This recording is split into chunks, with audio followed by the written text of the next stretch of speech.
Moo and good evening, everyone. I hope I'm doing a good impression of Brent there with the welcome. And hello, everyone, and welcome to the Pink Tron. With me tonight, I have Craig Martin, Chris Greenland, Sean Fogenberg, and Steph Etienne. Let's start with Sean because we've just lost Craig's video. Sean, what are you drinking tonight? It was the last beer from a Stone IPA pack. So I've got I guess this one is just Stone IPA. So just, yeah, can't really It's talk got about quite it. a Nope. funky Just the design there. That's a standard cool standard design. Stone.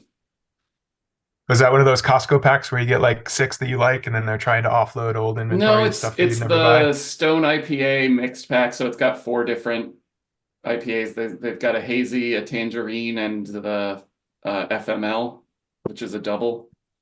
I like all Yeah. four of them. So Oh, lucky you. yeah. Why buy Chris, that you've pack? jumped in there. What are you on tonight? Recovery Miller Oh, Lite, I hope. oh no, I'm actually out of Miller Lights at the moment, but it is St. Patty's Day weekend. I'm incredibly stoked by that. So I'm on a pint of the black stuff.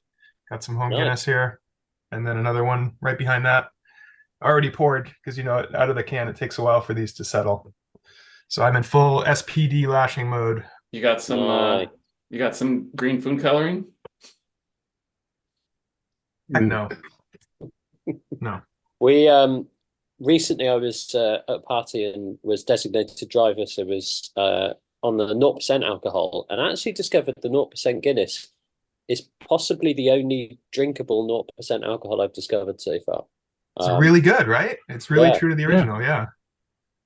Yep. I would not recommend the 0% Thatcher's, which was the most disgusting cider I've ever had. So yeah, not a fan of that one. But yeah, 0% Guinness, really, really nice. I think there's a lot of potential in 0% gin as well, because the botanical sort of flavour you get from it. So anyway, moving on to people who love 0%. Craig, how are you Uh, drinking tonight? so I am not on 0%. I am drinking a Darren's Internet Search History Melon IPA. Lovely. Yes. Is there a Melon. story behind that name, or is it just very silly and that's supposed to be the joke? It's from Refined Fool Brewery. So I don't think there's anything additional with the name other than yes, they're silly. Okay. What's the can artwork? I noticed like some There paint there's it, it's splashing. it's significant. Yeah. Oh, that's fancy. Yeah. That's like Oh, nice. Yeah. It great, comes great across podcasting right here. Yeah. yeah, comes across so well on the podcast. And as we know, Craig, your alcohol choice is, as ever, chosen by Kerry's review of your performance in the week. So, based on that, how well have you performed this week? Not quite sure. And Steph, probably the closest to bedtime out of all of us here. What are you drinking tonight? In Oh. classic meeting meta, Steph has left himself on mute, but has held up a beer. He's on a Hogarden. Garden beer. It's a local beer from breweries like 20K from you wouldn't call it a local brewery since it's part of the ABM group, but which is basically where the town where I live is the headquarters of InBev. So also Oh, known for famously for Stella Artois for any Europeans out there should know it. Stella Artois has a fantastic reputation in the UK of yeah, poor quality beer. Um, Speaking of poor quality beers, I'm actually on a cider on a Thatcher's Rose, which is a red apple cider. It's really sweet, which is why I like it. Not if there's any hardcore cider drinkers, you will be laughing at me for my love of a sweet cider. Um, It's a rose and not a rosé. uh, I believe it might be a rosé, but it has got a little acute, I think is that the word for that above the E, which Oh makes yeah, it I an think A sound. you're. But, Yep. yeah. So yeah, it's Thatcher's rosé. We mentioned 0% beers, and a course that features very little 0% is what's Mm, up in this week's Herd Winter Racing League. I hope I've done nailed them it. proud with my horrendous segue into our chat about Swift Racing League. So Zwift Winter Racing, Herd Winter Racing, not Zwift Racing League, Herd Winter Racing League up this week. We have Harrogate UCI, which is one lap, I believe. It doesn't say on the spreadsheet. I think it is one lap. Yeah. Yep. It is one lap. Genuinely, I say this a lot about routes. One of my favorite courses in the map. I love this. I love Richmond. I hate both of them as well. I think I slightly prefer Richmond to the two. 20-minute course, FTP test. It's really hard. Like, I think Craig, you've nailed this before, Craig. Like, it's an absolute FTP test. This one, isn't it? I totally disagree. If you are doing an FTP test, you've done this course wrong. Oh, yes. However, it's brutal. You're always pedaling. Like, there's very little. Like, there's a few bits of downhill, but there's very little flat to shill in the draft. I found on this. Yes, and that's why I think that it ends up not being an FTP test, right? Like, you're going hard up a hill or you're chilling down a hill, and that is not going to get you your best power. And it's yet, going to I have set my best power on. Oh, nice. I think I've set my best power on this course as well. Yeah, so the version of that why I said if you are setting your best, if it's an FTP test, you're doing it wrong, is because it means you've gotten dropped and you are chasing and you are pushing down the downhills as well.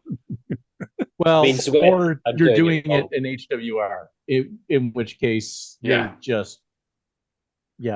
you're trying to catch up with the group led by Scorekeeper and his rivals. Ooh, no, just let them go. No. So the direction that we're doing this in this weekend is... This is the clockwise, so this is the one where you come out of the pens and go up Otley Road. Okay, so you have the long drag up. The long drag up. Down Pot Bank. Yeah. I mean, we say this a lot. Zwift races start hard, but like this will be brutal because this is a hard start of Zwift. The only one harder. The only ones harder, I think, are the ones that go immediately up the Zwift KOM. Oh God, yeah. Steph, have you raced this already tonight, or Chris? No, not raced it. No, I did. I've been away from Zwift for a few days. I'm trying not to leave too many makeups for the Zwift games, so I did Zwift games this morning. Glasgow. My dog is just curled up by my feet and is now snoring very loudly, so I'm really hoping that comes out on the podcast. So bike choice on this one, I think for me it's a really obvious pink Tron, or orange Tron if you're Dutch, of course. Best all-round bike. There's lots of climbs, there's lots of downhills. It feels like an really all-rounder course, yeah? Yeah, you could go full aero with disc, if would be the other choice, I think, because all the climbs are fast. Especially, I mean, and what's going to be the difference for making a group or not is Otley and like the flat in that first 10 minutes. So I could see that. Yeah, I think I've very rarely been dropped on the classified com when you get to that. Like when I've raced in this, I'm either making it in the com in a good group, or I'm dropped before that com. I don't think I've made it there to be dropped. So yeah, and the good news is we're going down Potbank Wall and not up it, which is always a bit of. It doesn't take long, especially in this direction. Yeah. Right, that takes us on to Herd Beginner Racing next, which looks like it's RGV. Again, don't know if that's just one lap or whether it's custom distance. It appears to be one lap. Yeah, for all categories. Yeah, one lap, all categories. Yep. Ooh, good course choice then for HBAR. So RGV is the one that starts through the intestines, isn't it? It is not. It's flat all the way. Yeah, flat all the way to the aqueduct, basically. So it's the one that's super flat. You hit the aqueduct and you finish with the intestines. Then, so is it Yeah. Casper? Yeah. Is the one I'm thinking of? Yeah. Deuce France. Uh, Yeah, that one. there's one that's hard and there's one that's less hard. So this is super chill. Like this is you're going to spend a long time. I remember doing this when the world first opened, and like it's basically zero gradient. It is 0% for about 11k, isn't it? It's a long Yeah. time. The hardest things on the first half of the course are when you go over the cobble bridges. Yeah. Yeah. And the random spot where every ATV rider attacks. Yeah. I wonder that if that happen happens in the in beginning racing? HBR.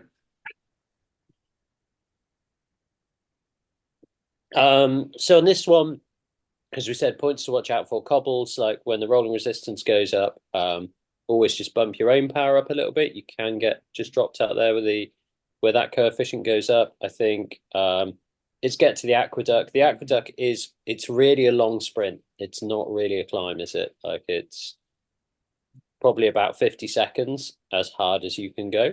But so it fits that long Less, sprint. really. Like you're not Yes. doing the segment. Like the uphill part is probably only 20 to 30 seconds for the Ds. Yeah. Yeah.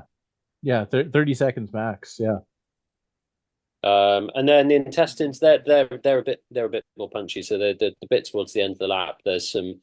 I think this way around they get progressively harder Yeah. as you go over these rollers, if I remember rightly. So yeah, again, good one to be. I think with this course, you're not going to easily drop people. This is going to sound really like a sensible statement. I don't think you're easily going to drop people by attacking the intestines, but you can easily get dropped. If those two aren't mutually exclusive. I think it's one of those ones where if you're not paying attention, you can fall off the back, and then you've got to work quite hard to catch up. I think you're going to have to do a really, really big attack to break the draft to get away enough from people who are paying attention. So, but it is the ideal course for panache, isn't it? Attack at 1k to go, win. Yeah, the 1K is right around where the big last little kick is in the intestine. It's like you go up over one last steepest, longest little hill and then come down into the sprint at the marina. Yeah.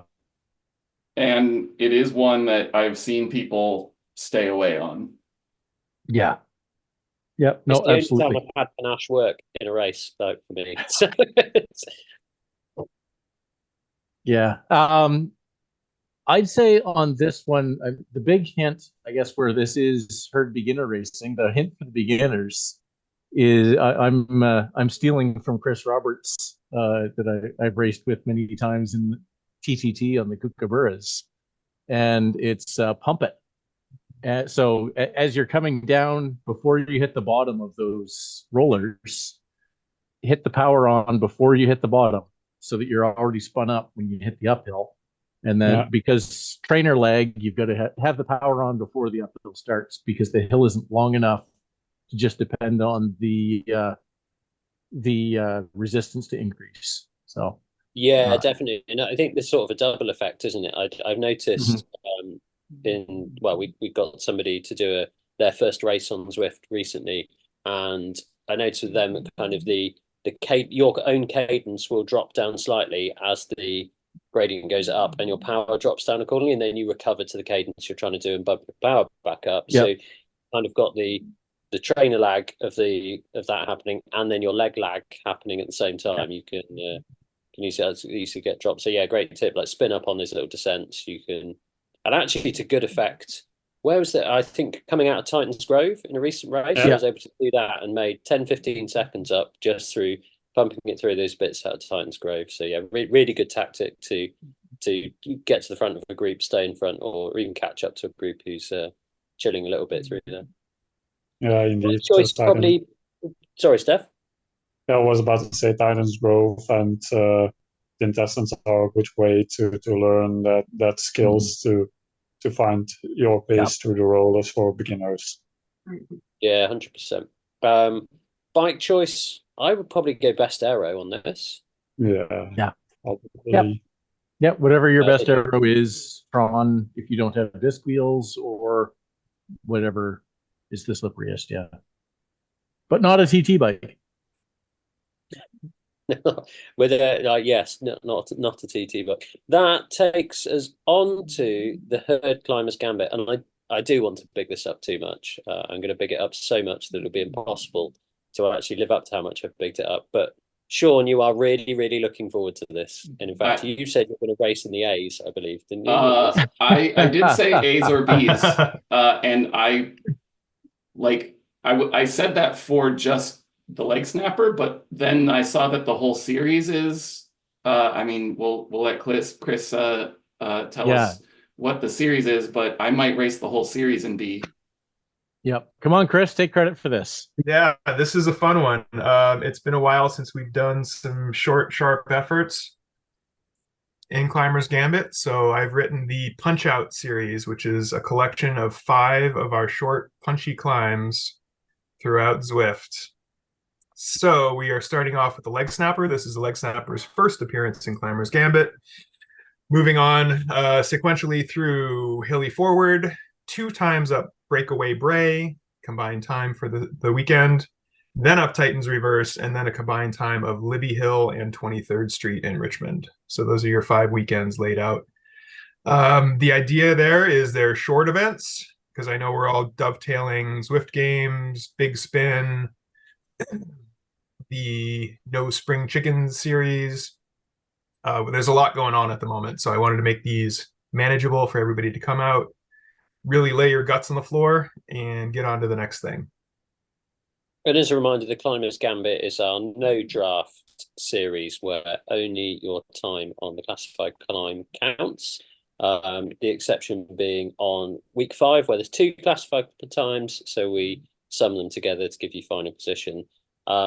I having not seen all of the races and first I've heard about it tonight, I think if you were to get me to write down like 4 of my favorite climb segments, like they're on this list. So yeah, a bit of a love-hate relationship with the leg snapper.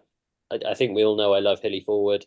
The Titans Reverse is a really cool climb. And I love the Richmond climbs as well. So yeah, really, really interesting choice. And I similarly will probably commit to these. I'm not doing it in B. I might actually nearly compete in C if I do this one. So yeah, definitely going to give it a go. I mean, they're short enough. I might do one, like I might do Saturdays in B and Sundays in C. Yeah. I heard Sundays in A there. Like you've now said it in public. I thought about it. So I think that there is a lot. You don't think of, okay, it's leg snapper, less than a minute climb. You don't really think about it as there may be a lot of pacing and strategy to really do your best time here. I think there is. I think there is that little bridge across the river there. You're not going to be coming into this fast, right? You're going to be just kind of rolling around until you get to the leg snapper. I did this as a power test a couple years ago, trying to get a full minute and kind of guessed where I'd have to start to get a minute of power.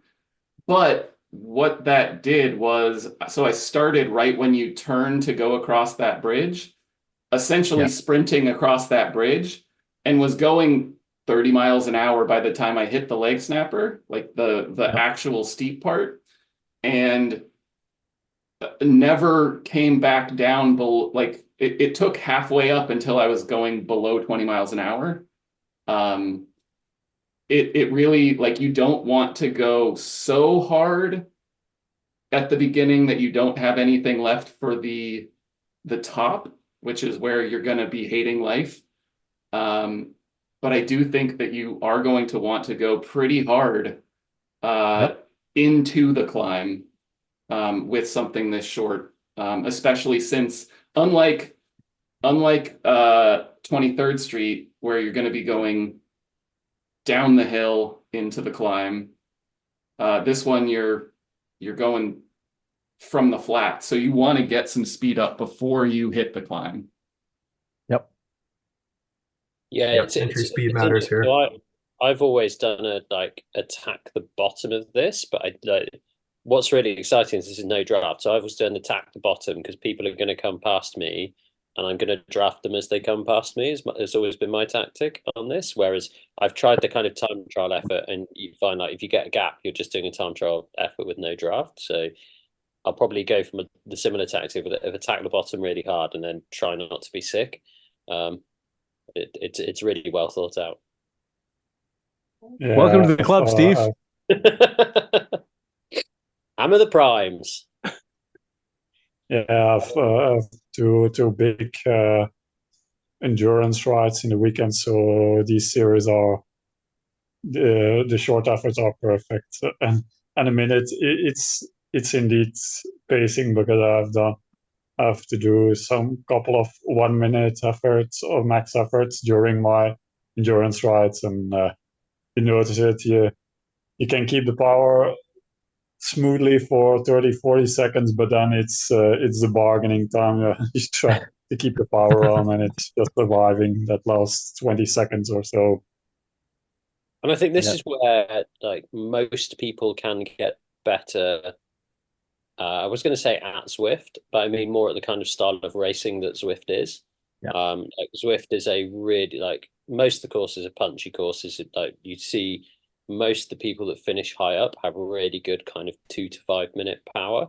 Like and that's like these climbs will really test that. Like the leg snap is a bit shorter, but like that 1 to 5 minute power is kind of actually what decides most races on Zwift. So it's a really like even if you just do it for a bit of training, a bit of fun. Like I have in the past done an hour of hilly of that route, and you just chill out in zone 2 until you hit the com, and then you smash the com as hard as you can.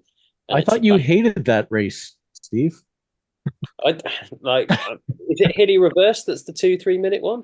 No, I mean hilly forward when we raced 8 laps. I think when you joined, HSRL. it wasn't the race I was hating. It was mostly James Bailey, and everything he stood for at that point, and my own silly decisions. So yes. Anyway, moving on to further silly decisions we can make this week. We've got the herd of mountain goats, which looks like it's on Bambino Fondo. It's a new route. I don't know that one. So that's not that new. It's just barely ever used. I think it depends on, is there just the one Bambino Fondo, or there? I think there's more than one, and I'm not sure which it is. Oh yeah, unfortunately, 2022 or 23. Oh dear. Well, I'm gonna go. It's on Bambino Fondo. On one of them. How different are they? Quite. Oh. I was hoping for similar. So there's the 2019 Bambino Fondo route that's got hilly and volcano on it, and is and a bit through the jungle. And the jungle, yes. Yeah. And that one's 52K. So I don't think that's necessarily a mountain goat style route, but that's definitely a mountain goat style route. Man, Matt. No, I don't. I don't know which one he meant. So, what we'll do is we'll send Matt some abuse on Facebook. It looks like the 2022 route finishes up the volcano con, so it might finish up the volcano con. It's likely. I don't know. Probably. Anyway, we'll send Matt some abuse. We'll get Matt to comment under the post we put up the podcast. Tell. You know what we're going to do? We're going to say that it's the 2022 Bambino Fondo route. I'm going to change the event right now. And if Matt wants it anything else, he can change it himself. Finishes up the volcano. So, yeah, there we go. Right, let's move on to the Stampede this week, which is Castle Crit. Oh, fun. Yeah. How many K? But yeah, this is a lap course, isn't it? So Yeah. like Castle Crit is it's 3.5 Ks around the castle segment of the Mercury, isn't it? So little bit So it looks like places. 2 laps with 1.5K of lead in, so a total of 8.5K. We've talked about this, but it's the twisty kind of punchy bits of the upper part of the little castle city or the castle town in Umezi, which includes the little punch up the cobbles. Yeah. That's a few hundred meters at about 6%. So it is enough to slow you down if you don't really punch it. So going to be an interesting pacing one on this. Like it's really interesting. Yeah, it's like 8.5K. It's a shorter effort. It's not a like sit at threshold effort. This one is that you're going to have to be above threshold based on the distance, and then that punchy bit like that's going to be the bit where you make the most time. I'd have thought like if you can do that fast and then hold decent watts the rest of the way around, that's a good time. But it's how much that how many matches you burn there to lose time sitting above threshold or somewhere else as well. I would guess that. But yeah. Go ahead. Yeah, pacing wise, it's going to be interesting because you have like at least 1K downhill every lap, so it's about a quarter of the distance is pure downhill. So yeah, so pacing wise, I think that even that downhill, that's threshold. Everything else is over, and the steep parts is more over. Because I think this is going to end up being, let's call it 13-ish minutes for C's faster, like because that's somewhere in the 40 kph range, which for 13 minutes, not that tough to hold. So even like everybody's getting done with this in under 20 minutes. So everyone's going to be over threshold for their average power. And it's just how much over threshold can you hold and how much more can you do on the harder parts to get a faster time.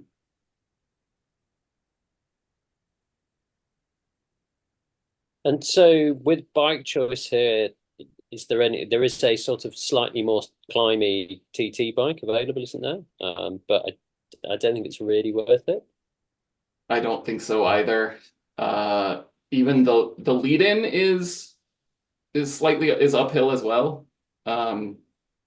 But I don't think that there's enough in it that, I mean, you're going to be going pretty fast. So I think something full aero is probably called for.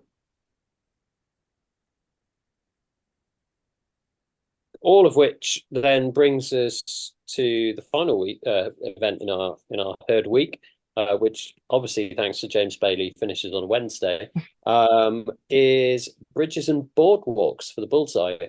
As a reminder, the bullseyes are points raced base, where you score points for first across the line.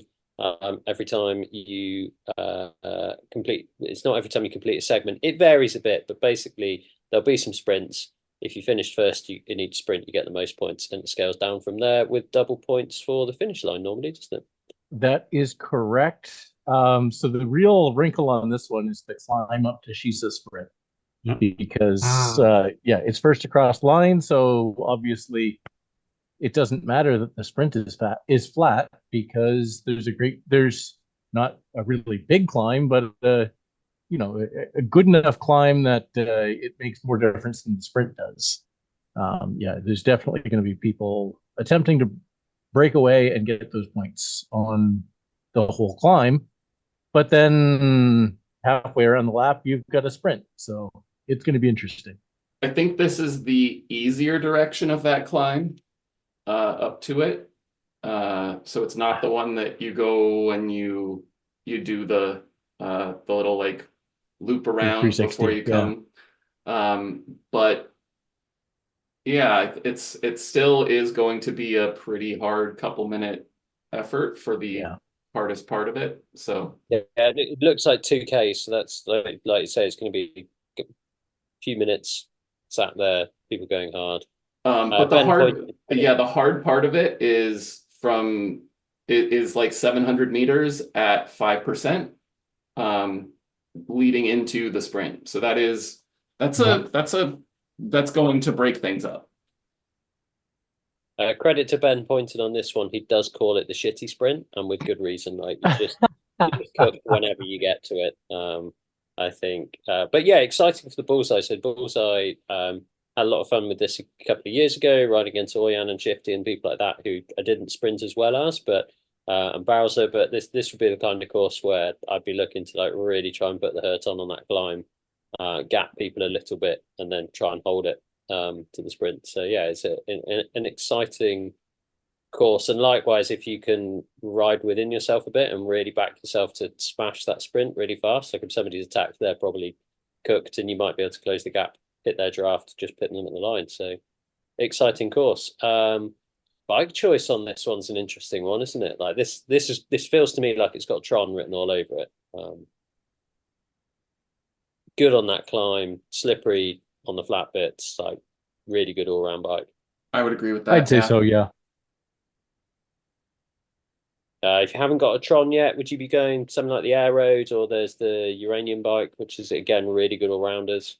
There's Would you be the going felt or Bastard? like, yeah, I would just be looking at it, Yeah. the ZwiftInsider, like what's a good all around bike. Well, it's really what's, outside of the TT bikes, what's the most aero? I mean, if you're going for the Tron, you're really going for the most aero, other than the disc. So, and if you've got the disc wheels, you probably already have the Tron. But I don't think that you necessarily want the most aero, like you're not going to want something with a disc wheel on this. There's that, 700 meters at 5+% that leads into that sprint. Like, No, I think I part of the agree, reason but that you want the Tron is it's aero, but it's light. yeah, but outside of the Tron in road bikes without the disc wheel, you want the most aero.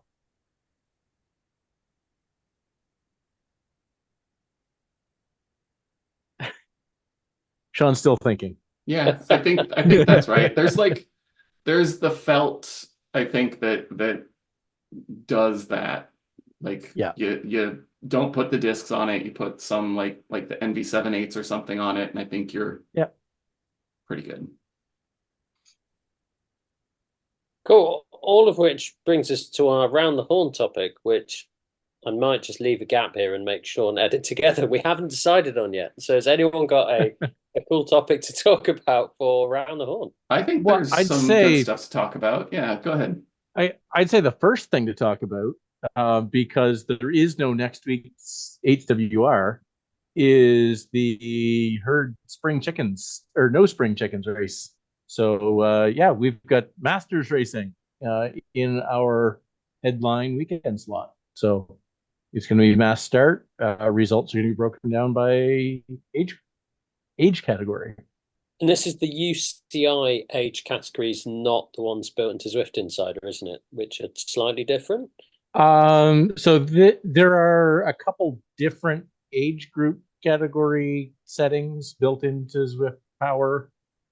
This is the one that matches the UCI categories, we think, other than there's no U23, it's just 35 and under. Cool. So if you want to find out if you're the 377th best 40 to 44-year-old in Zwift in the herd, this is the series for you. We're doing quite a mix of courses. It is genuinely quite exciting, isn't it? I think it's another way of cutting it. I think, as Marjolein put it, it's a bit too early to start doing some of the longer rides that we get into in the Herd Summer Racing League. So yeah, I thought this was quite a good bridging series. Fun to try something a bit different. And actually, Steph, I know in our Ladder League group, there's a couple of people sharing into that and being quite excited about the series, weren't they? Is there? I think I'm glad to hear that. I think Ernst was looking forward to it, but I think he's still recovering. But yeah, I think maybe looking at our chat group as well, with Doc and some people. Yeah, can be interesting because you have the mass start in the race, but then you don't know who you're racing against, maybe potentially, because you don't know who is which age category in the race itself. So you do your best anyways. So Are there any 30 to 44-year-olds in this group typing into Zwift Messenger? Right? No, cool. I'll work with you. On that note, I just turned 45. Haha. Craig, I'm not going to race you. No way. So yeah, cool. So I think we got. I quite like these what I'd call micro series. So it's similar to Chris, kind of quite short, trying something new.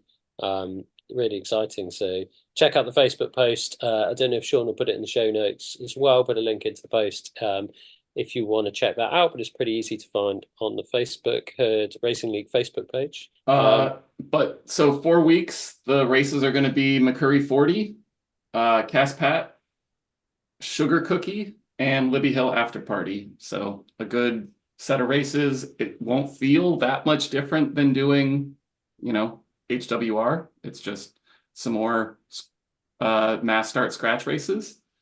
Except that it will. It's not all scratch races. Yeah, the two last okay, right, yeah. So I need to get back to Marjolein's post. Yeah, the last two are points races. So I guess the first two will feel like HWR and the second two will feel like HSRL. Well, so no, the third one is using bullseye bullseye style scoring, and the fourth one is HSRL style scoring. Fun. Yeah. All right. Just to keep things interesting. So when I say that, that means first across the line on Sugar Cookie, and then Libby Hill After Party. Oh no.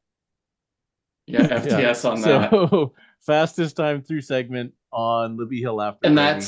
And that's going to end up being split by your age category. So you're looking to do the FTS of your age group.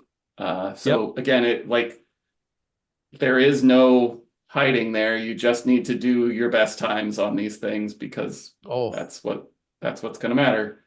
I did like in the Pinktron chat, John Keenan saying well, it'll be nice to get out there and see fewer people in front of me in the standings. And then Marjolein pointing out that watch out, because we're going to see some otherworldly performances from some of these older age groups. There are some really fast people racing on Zwift in their 60s. Yeah. Yeah, I've seen that you mentioned it because I'm the captain of our ladder team, and in one of the groups, there was, I think, one of the races for a team we have been racing, and I think he was in our race, Steve, for the mandatory last week, a 70-year-old, and he came, I think, in not our race, but a subsequent race, he came second. So yeah. If you're fit. We've got a guy in our cycle club who's retired, who's in his late 60s, does about 500 Ks a week or something bonkers like that. Just weighs about 6 stone dripping wet and flies up hills. You just have to be off Bob when he goes past you. Hope you can be that fast up a hill when you get there to his age as well. So yeah, credit to him. Yeah. So in the real life cycling, I was out group fat biking, and there's a guy, and I knew him. I've biked with him before, but we had a group out on a brewery sponsored group ride, and he took the fast group out, and I set the highest 20-minute heart rate I've hit in a year, and he's just this involves, riding and waiting for people and riding and waiting for people and riding for wait, and I still hit a high heart rate. And this is on snow. He's just riding. He's fine. He went out. He went out for 4 hours. After 2 hours, I bailed and went to the fire pit early. Yeah. It reminds me of those. They always have it in the London Marathon of like how long can you run at marathon world record pace, and they basically have a treadmill with a crash mat set up behind it, and like 30 seconds. Before they get fired up, they're like 30 seconds would be good. They're so fast, like at my best, I was about 5 minutes. In that it was, it was almost exactly my 1500 base, which is, a bit over 4 minutes. So that's bonkers, and you're probably just over a mile. They tend to do like what 4.5 minute miles, don't they, in the marathon? Yeah, so I would have been a mile, maybe a little bit over a decade or so ago I was a pretty good runner. It's just crazy, isn't it? And they're doing that 26 times. Yeah.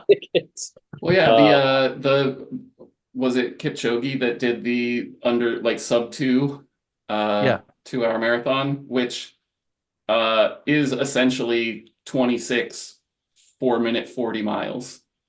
Yeah. That is crazy. I find myself doing the other maths in like, I could do a marathon kind of maths. I go out for a 5K run and I'll be like, well, these 5-minute kilometers are actually, I feel like this is tempo. I feel like I could sit here for a while. And you'd be like, what's 42 times 5 minutes? I could do a marathon in this time. And then like nothing comes of it. I'm not going to do that. You forget like actually you fatigue over time and things like that, don't you?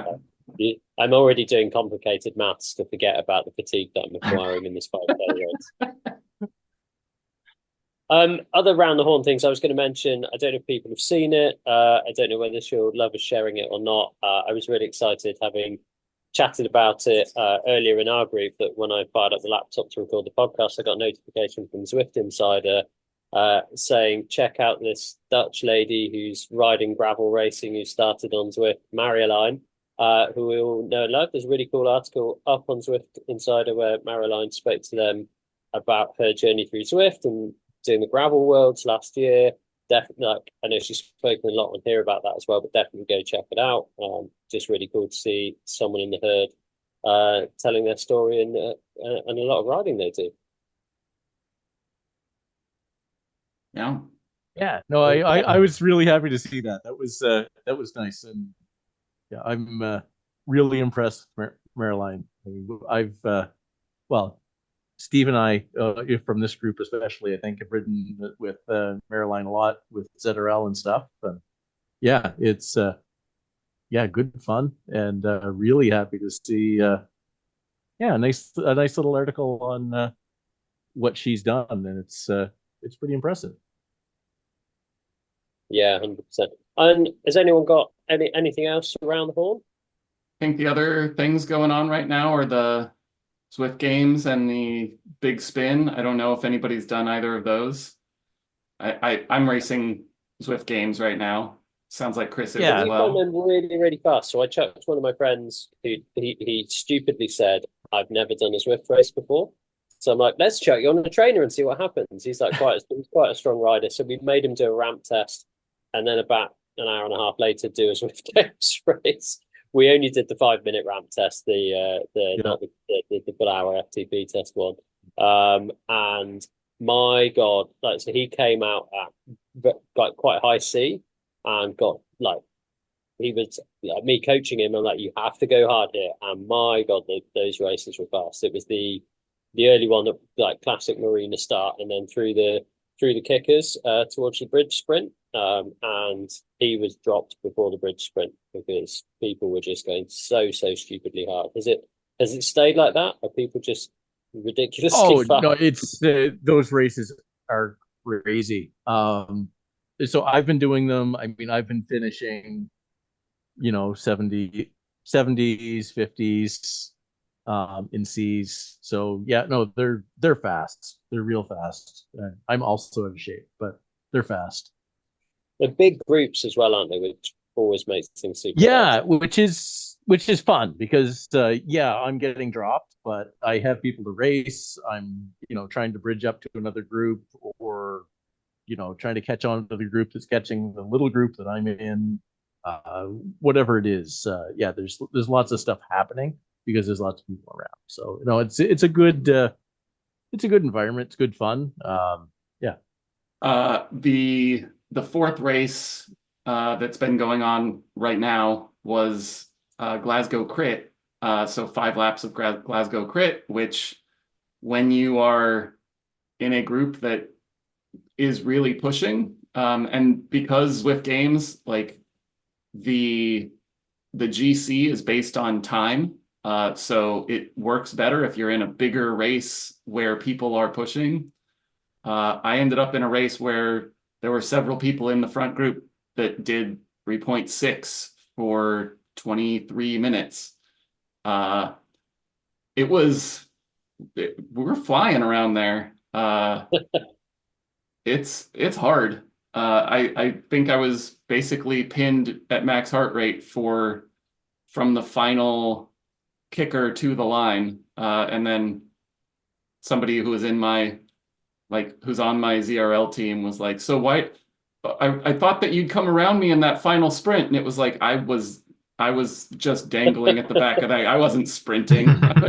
I was doing 400, 500 watts, trying not to puke. But that one's fun because it's so the ZRL playoff courses got announced, and for the points race, which is the final race, it is points on Glasgow Crit forward, and then a scratch race on 5 laps of Glasgow Crit reverse. So I don't know exactly how they're going to do this. Glasgow Crit reverse is not a course. So Okay, phew. I thought that was just me. I'm like, I don't know that course. No, not you. But I don't know a lot of courses, so yeah, it's not a course. So they've either talked with Zwift about how to make it a course, or they announced it and we're gonna figure out whether they can actually do it. Yeah, but it'll be really interesting to see, just because I think that part of why they're doing this is to discourage people from just sitting noodling around and then going as hard as they can on the segments to try and game the system for segment points. Because if you have another race right after and you don't finish that first race because you were just hanging around, you don't get any of those points. Ooh, are they gonna dust off segment battle points for this too? Yeah, about that reverse, because I was always wondering what did Glasgow Crit at a certain point when after the KOM you have that downhill, then that little kicker, a bit of rollers, and then you go down to that segment. But somewhere there appears to be a KOM starting line at some point I've seen before. So I was always wondering if there was a reverse version of Glasgow Crit, but yeah, there's indeed not an official course of it. Yeah, not yet, at least. It seems like there's going to need to be, at least for that one race. I'm just shocked that people do the races deliberately really slowly just to have a rest between the sprints. Sure, I can't think who would choose that exploit at all. Shocked and appalled, really. Can't think of anybody. I've got something I want to chat through if we have time. Yeah, go for it. This is the bit people like. I think most people skip through the they can find out what the races are. They know I'm always going to say I'm on a Tron because I never change bike. Craig's going to say Hammer. Chris just fast forwards to bike choice and pacing strategies, and then skips to this. And then, yeah. I guess part of it's a PSA. Oh, first off, update on my Zwift Play controllers. I got the braking issue sorted out. Zwift support. You had a braking issue on it. Yeah. That's Yeah, basically the only button you don't want to ever work. it Yeah, turned out and that pushing any button activated it. yeah. So it was like running with a parachute behind you. Yeah, no, apparently there's a recalibration link that Zwift support sent me, but you're only supposed to use the calibration link if Zwift support sends it to you. It's not something you're supposed to do on your own. So I got that caveat sent to me and just recalibrated everything, like remapped all the buttons. It works fine now. So win there. But then just on a whim, I think it was last weekend, I was like, I haven't changed the handlebar tape on my handlebars here on my trainer bike for a while. I'm going to send some photos here in the chat, which I know isn't the best. But I guess just maybe PSA for folks. What I found underneath it can only be described as maybe like shipwreck-esque, maybe. Yeah, that's disgusting. So I've seen pictures of like salt and like metal doesn't really like each other. Unless we're on, I guess if some people are maybe on stainless steel handlebars, but are those aluminium handlebars? Yes. I guess so. Yeah, maybe you could, on the last one there, you can see at that bend of the handlebar that is a hole. Yes. So I'm guessing Chris, that should be replaced. Yeah, I mean, you're lucky is the answer here, because it didn't break while you were doing a sprint. Yeah, doing a sprint and just like tearing your handlebar off and then falling over and bringing the bike down with you, like that'd be fun. There's genuinely some horror stories of people doing themselves quite bad injuries. So like, again, it sort of it depends how much you train, but most people would say, like, especially after the winter, like, change your handlebar tape. Like, I would say if you're indoor training a lot, like probably twice a year, you want to be changing your handlebar tape. At least taking it off and just having a look at your bars, because I don't know if you'll put these on the group, but like clean them, clean them. Yeah. Those bars are eroded. So I would say that for if you have, I don't think that the difference is huge, but this is one of those things where if you mostly ride indoors, it might be worth it to have a pair of carbon bars. Or just have old chromed ones. That's fine too. Yeah. It's just like my bike, it came with a pair of carbon bars, and I've changed the bar tape 5 times in the last 6 years.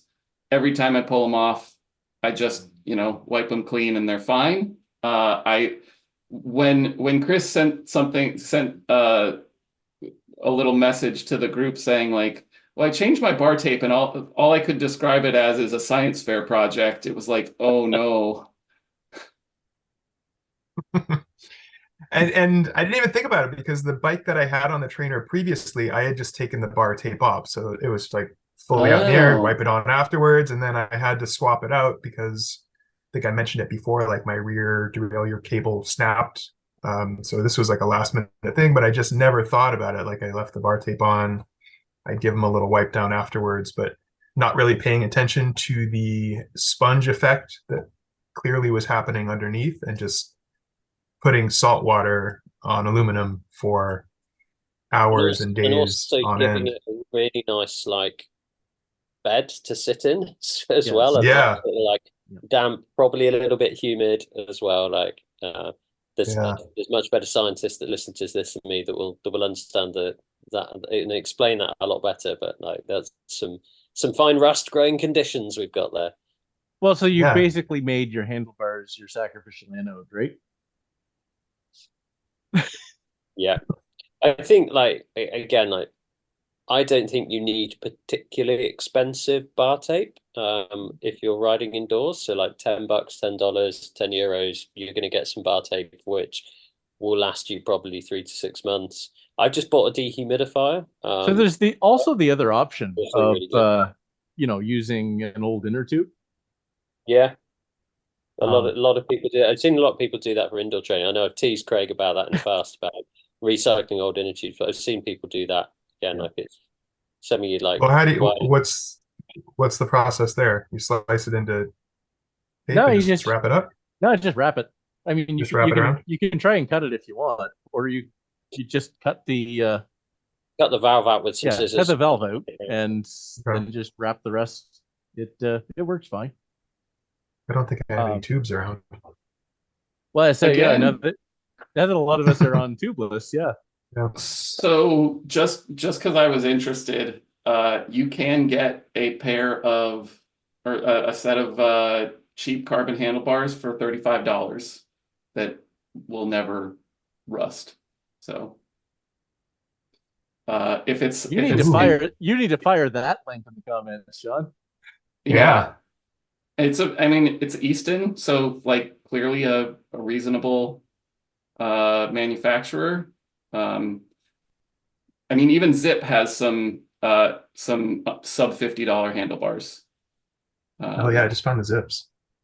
I didn't find the Eastons though. Yeah, send that link in the show Yeah. notes or whatever. Clearly, I'm in the market for new handlebars, everyone. Not gonna ride these much longer. Yeah, but good to hear that you fixed your the Zwift Play issue. Yeah. Yeah, so I'm back on those, thankfully. So I think the final little thing that is just so Zwift and I find hilarious is so the big spin, and they've got all of the very special prizes. We talked about I this a don't know couple- anything about this. I just saw some outraged people being like, "Oh, the bike," and I don't like it. And like, Yeah, so we talked about it last week. There's like a set of different prizes. There's a bike, there's a set of wheels, there's a kit for every world. I just think that the funniest thing is it's the first like tri-spoke and a disc. It's like with rainbows, like Brent was so excited about he got them in one of the races. He was. They're the coolest looking set of wheels in the game. And then they did some testing on it, and they're like 2 minutes slower than any other road wheels on even on the flats. It's almost certainly an issue, like a mistake, but like that's the most Zwift thing, to have something that people are excited about and you make a small mistake in how you set it up so that they are the worst thing in the game. Isn't also that new bike, the Atomic Cruiser one, not very good? Yeah, It's just, Yeah, I mean, it was a supposed cruiser. to be. Yeah. Yeah. I expected that to be, similar to the Buffalo bike. Like I want that just to look cool riding around on a cruiser. Absolutely. I want those tri-spokes to be a outdoors cool, on it. fast wheel. But it does actually turn out that in Zwift games, all of the bikes are equalized. So you can ride your cruiser bike or your Buffalo bike in the like Alpe to Zwift race, and potentially beat some people and make them feel bad. I remember one of the commentaries we did where somebody had clearly done a pen change, but it looked like they're racing the whole race on a mountain bike. And we're like, Yep. and I think it was Alpe d'Huez or something like that, or one of these ones that went through the jungle. So we were getting really excited about this, was really tactical, and then we like spoke to the person afterwards, and that I just did a pen bike change. I was on the same bike. I remember that. In nice things we've done, I don't know if you guys spoke about this. I noticed in our ladder league race actually this week, Steph, the other avatar marker. So I really like the white line around your avatar in a bunch. I think that's like I don't have accessibility options turned on, but I imagine there's people who do turn on accessibility options, and that's a game changer. But actually, like there is a skill, isn't there, in like spotting your avatar, being able to quickly read the watch spots, spot for the orange numbers, work out when people are attacking, all those kind of things. And like this just really helps with that. And I noticed another avatar had the blue outline around it this week. So I don't know what that was for and how that was selected. I think it's one of your. I think it's one of the shapes if you're maybe a friend on Zwift or contact or read something about it. I think it's something with that. People that you follow maybe have that blue liner. Oh yeah, I noticed that works. in a pace partner ride. Yeah, it works. The outlining works perfect. I was about to say in like pacer groups or whatever. It's quite nice that you can see where you're at in a big group. Does that translate to racing as well? Like, would that show up in ZRL so you know where your teammates are?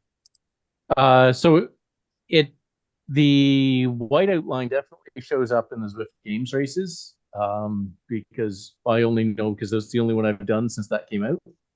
But yeah, I think it's probably fine.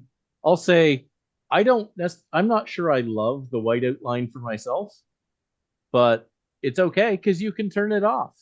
They did it right.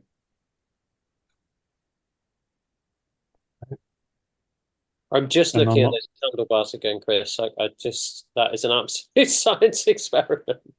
The colors are what shocked me. It was beautiful. It's really quite fair. So yeah, some good things, some bad things. I think that's sufficient waffling and means we've probably reached the end of the podcast. So I can't remember what Brent says at this point, but it's something like good night and thank you to everyone for listening. Good night, Sean Fogenberg. Night. He's working. Good night, Chris Greenland. Good night, Stephen Pritchard. Good night, Steph Etienne. Night. Good night, Craig Martin. Yes, Steve. And good morning, good night, good afternoon, good racing. Enjoy listening to us or skip to the good bits. Those of you that fast forward just the bits you like. Thank you and good night.